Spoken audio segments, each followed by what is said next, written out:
Qu'est-ce que vous faites demain dimanche? Pourquoi me demandez-vous ça? Oh, pour rien. Mon amie Valentine a pris, pour s'enquérir de l'emploi de mon dimanche, un air trop indifférent. J'insiste. Pour rien, c'est sûr? Allons, dites tout. Vous avez besoin de moi? Elle s'en tire avec grâce, la rouée, et me répond gentiment. J'ai toujours besoin de vous, ma chère. Ah, ce sourire. Je reste un peu bête, comme chaque fois que sa petite duplicité mondaine me joue. J'aime mieux céder tout de suite. Le dimanche, Valentine, je vais au concert. Ou bien je me couche. Cette année, je me couche souvent, parce que Chevillard est mal logé, et parce que les concerts colonnes qui suivent se ressemblent. Ah, vous trouvez? Je trouve. Quand on a fréquenté Bayreuth, autrefois assez assidûment, quand on a joui de Van Roy en Wotan et souffert de Burgstaller en Siegfried, on n'a aucun plaisir, mais aucun à retrouver celui-ci chez Colonne, en civil, avec sa dégaine de sacristain frénétique couronnée de frisettes enfantines, ses genoux de vieille danseuse et sa sensiblerie de séminariste.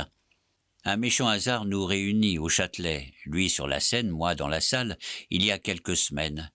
Et j'ai dû l'entendre bramer 2 fois un Ich grolle Nietzsche que Madame Maupoux n'ose plus servir à des parents de province.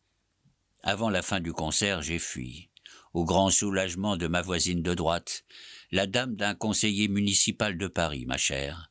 Vous la gêniez? Je lui donnais chaud. Elle ne me connaît plus depuis qu'une séparation de corps et de biens m'a tant changé. Elle tremblait chaque fois que je bougeais un cil que je ne l'embrassasse. Ah, je comprends. Elle comprend. Les yeux baissés, mon amie Valentine tapote le fermoir de sa bourse d'or. Elle porte, mais je vous l'ai compté déjà, un vaste et haut chapeau sous lequel foisonnent des cheveux d'un blond ruineux. Ses manches à la japonaise lui font des bras de pingouin. Sa jupe longue et lourde couvre ses pieds pointus, et il lui faut un terrible entêtement pour paraître charmante sous tant d'horreur. Elle vient de dire, comme malgré elle, « Je comprends ». Oui, vous comprenez, j'en suis sûr. Vous devez comprendre cela. Mon enfant, vous ne rentrez pas chez vous? Il est tard, et votre mari... Oh, ce n'est pas gentil à vous. Ses yeux bleu, gris, vert, marron, humbles, me supplient. Et je me repens tout de suite. C'est pour rire, bête. Voyons, que vouliez-vous faire de mon dimanche? Mon amie Valentine écarte ses petits bras de pingouin comiquement. Eh bien, voilà, justement, c'est comme un fait exprès. Figurez-vous, demain après-midi, je suis toute seule. Toute seule. Et vous vous plaignez? Le mot m'a échappé. Je la sens presque triste, cette jeune poupée. Son mari absent, son amant occupé, ses amis, les vrais, fêtent le Seigneur porte close ou filent en auto. Vous vouliez venir chez moi demain, mon petit? Mais venez donc, c'est une très bonne idée. Je n'en pense pas un mot, mais elle me remercie, d'un regard chien perdu propre à me toucher, et elle s'en va vite pressée, comme si vraiment elle avait quelque chose à faire. Dimanche. Mon cher dimanche de paresse et de lit tiède, mon dimanche de gourmandise, de sommeil, de lecture, te voilà perdu, gâché. Et pour qui? Pour une incertaine amie qui m'apitoie vaguement. Ne t'endors pas, ma chatte grise repue, car mon amie Valentine va sonner, entrer, froufrouter, s'exclamer. Elle passera sa main gantée sur ton dos et tu frémiras de l'échine en levant sur elle des yeux meurtriers. Tu sais qu'elle ne t'aime guère, toi ma campagnarde à fourrure rase. Elle s'extasie devant les angoras qui ont des pèlerines de collet et des favoris comme Chauchard. Parce que tu l'as griffée un jour, elle s'écarte de toi. Elle ignore ta petite âme violente, délicate et vindicative de chatte bohémienne. Dès qu'elle viendra, tourne-lui ton dos zébré, roule-toi en turban contre mes pieds, sur le satin éraillé par tes griffes courbes qui ont la forme des épines d'églantier. Chut, on a sonné. La voici. Elle grelotte et pose au hasard sur ma figure son petit nez glacé. Elle embrasse si mal. Seigneur, votre nez a perdu connaissance, ma chérie. Asseyez-vous dans le feu, je vous en prie. Ne riez pas, c'est terrible dehors. Avez-vous de la chance tout de même d'être couché? 4 degrés sous zéro, tout le monde va mourir. De fait, le visage de mon ami a tourné au lilas. le lilas un peu verdâtre des prunes qui commencent à mûrir. Un splendide costume tailleur, en velours souris, la moule, l'épouse du col aux pieds. La jaquette surtout, la jaquette, étroite en haut, évasée en bas, la basque brodée battant le genou, comme une seconde petite jupe, et on a jeté là-dessus, par 4 degrés sous zéro, une étole de zibeline, un couteau chiffon de fourrure inutile, et on meurt de froid, et on a le nez mauve. Petite buse, vous ne pouviez pas mettre votre paletot en breitschwanz au moins? Elle se tourne à demi, les mains au chapeau, égarée dans sa voilette. Mais non, je ne pouvais pas. Avec cette mode de jaquette longue, les basques de celle-ci dépassent sous mon manteau de breitschwanz. Alors, je vous demande un peu, de quoi est-ce qu'on a l'air? Il fallait allonger le paletot de breitschwanz. Merci, et puis quoi encore? Max est très chic, et pas trop cher, mais tout de même. Il fallait acheter une zibeline plus grande. Mon ami vire sur moi comme si elle allait me mordre. Une zibeline plus grande? Je ne suis pas Rothschild, moi. Moi non plus. Ou bien, attendez, vous auriez dû avoir un manteau sérieux, en fourrure moins cher, qui ne serait pas de la zibeline. Dépêtré de sa voilette, mon ami laisse tomber ses bras fatigués. Une autre fourrure? Il n'y a pas de fourrure vraiment chic, vraiment habillée, en dehors de la zibeline. Une femme chic sans zibeline, sérieusement, ma chère, de quoi a-t-elle l'air? De quoi, en effet, peut-elle bien avoir l'air? Je n'en sais rien. Je cherche en caressant des orteils au fond de mon lit ma boule en caoutchouc. Le feu craque et siffle, un feu campagnard et sans vergogne, qui pète et lance des petites braises roses. Valentine, vous allez être bien gentille et vous occuper du ménage. Tirez la table à thé contre le lit. L'eau bouillante est devant le feu. Les sandwichs, le frontignan, tout est là. Vous n'aurez pas à sonner, Francine. Je ne serai pas forcé de me lever. On va être tranquille, gourmande, paresseuse. Ôtez votre chapeau. Vous pourrez appuyer votre nuque au coussin. Là, donc. Elle est gentille, sans chapeau.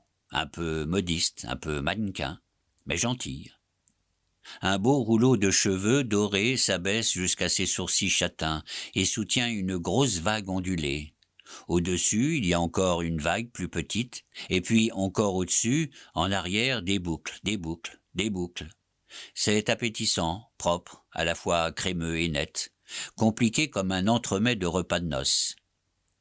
La lampe, j'ai fait clore persiennes et rideaux, jette au visage de mon ami un fard rose.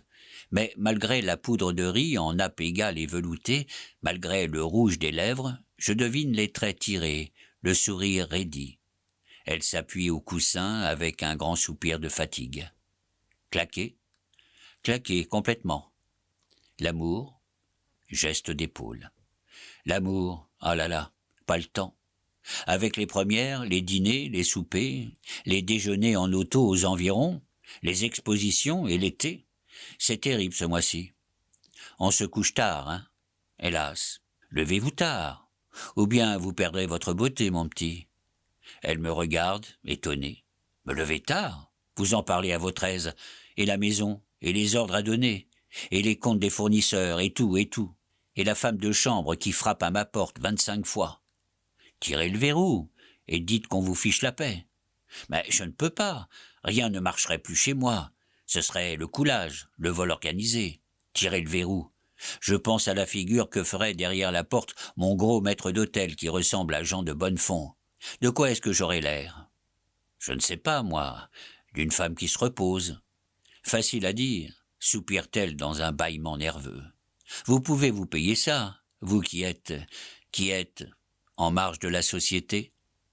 Elle rit de tout son cœur, soudain rajeuni, puis mélancolique. Eh oui, vous le pouvez. Nous autres, on ne nous le permet pas. Nous autres.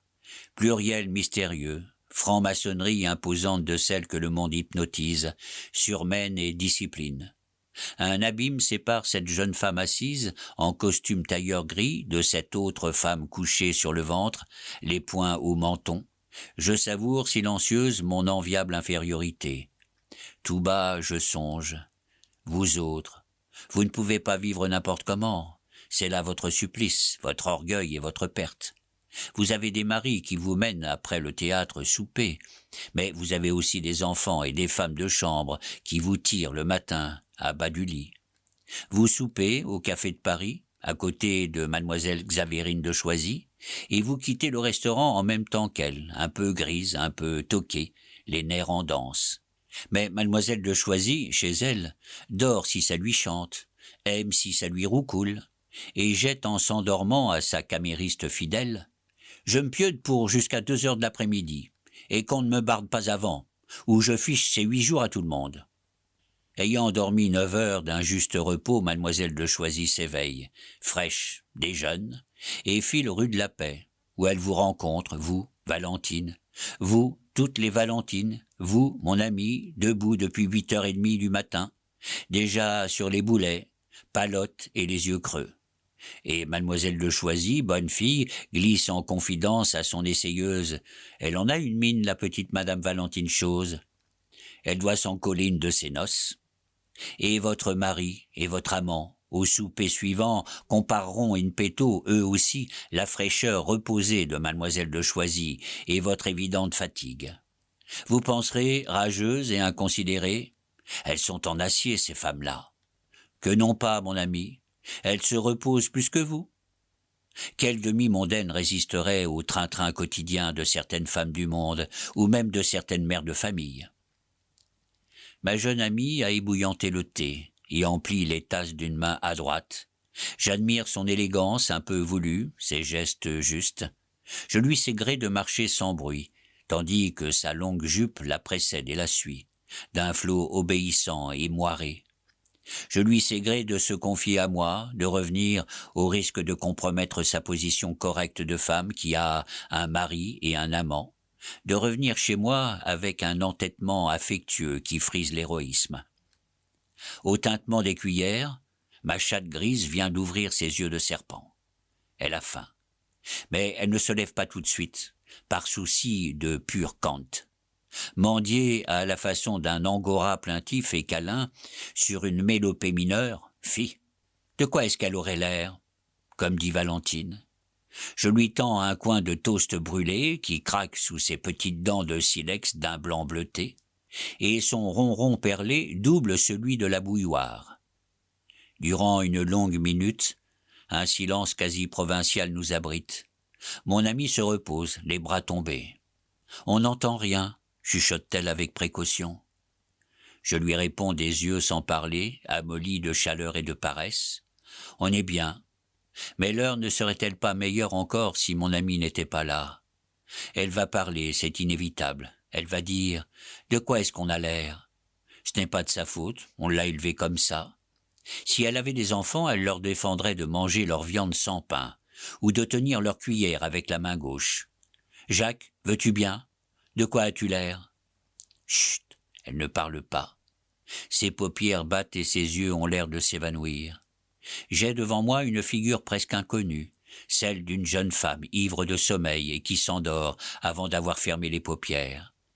Le sourire voulu s'efface, la lèvre boude, et le petit menton rond s'écrase sur le col en broderie d'argent. Elle dort profondément à présent. Quand elle se réveillera en sursaut, elle s'excusera en s'écriant: « M'endormir en visite, sur un fauteuil? De quoi ça a-t-il l'air ? » Mon amie Valentine, vous avez l'air d'une jeune femme oubliée là, comme un pauvre chiffon gracieux. Dormez entre le feu et moi, au ronron de la chatte, au froissement léger du livre que je vais lire. Personne n'entrera avant votre réveil. Personne ne s'écriera, en contemplant votre sommeil boudeur et mon lit défait: « Oh, de quoi ça a-t-il l'air ?» Car vous en pourriez mourir de confusion. Je veille sur vous, avec une tiède, une amicale pitié. Je veille sur votre constant et vertueux souci de l'air que ça pourrait avoir.